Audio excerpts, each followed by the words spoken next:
ஒரு தூக்கணாங்குருவிக்குள்ள கூட ஒரு ஞானத்தை வைத்திருக்கிறான் கடவுள். அது என்ன அழகு தெரியுங்களா?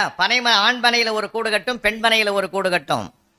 ஆண் பனையில் கட்டிய கூட்டில்தான் முட்டைகளை வைக்கும், பெண் பனையில் கட்டிய கூட்டில்தான் கணவன் மனைவியாக குடும்பம் நடத்தும். என்ன ஆழம் தெரியுமா அது? காரணம் என்ன?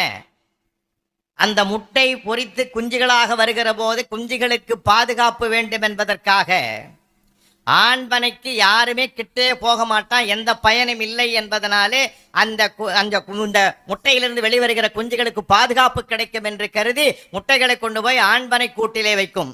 பெண்பனையில் ரெண்டு பேரும் தங்கும். ஆண் தூக்கணாங்குருவியும் பெண் தூக்கணாங்குருவியும் தங்கும். யாராவது பாதிப்பை ஏற்படுத்தினால் பறந்து போய் நம்மை பாதுகாத்து கொள்ள முடியும் என்ற நம்பிக்கையோடு அந்த இடத்து கூட்டிலே அவை தங்குகிறது என்றால், ஒரு வாழ்க்கையை மனிதன் எப்படி வாழ்ந்து காட்ட வேண்டும் என்ற ஒரு வரலாற்றை கூட ஒரு மரத்தில் கட்டிய கூட்டிலிருந்து கிடைக்கிற ஒரு அழகான செய்தி.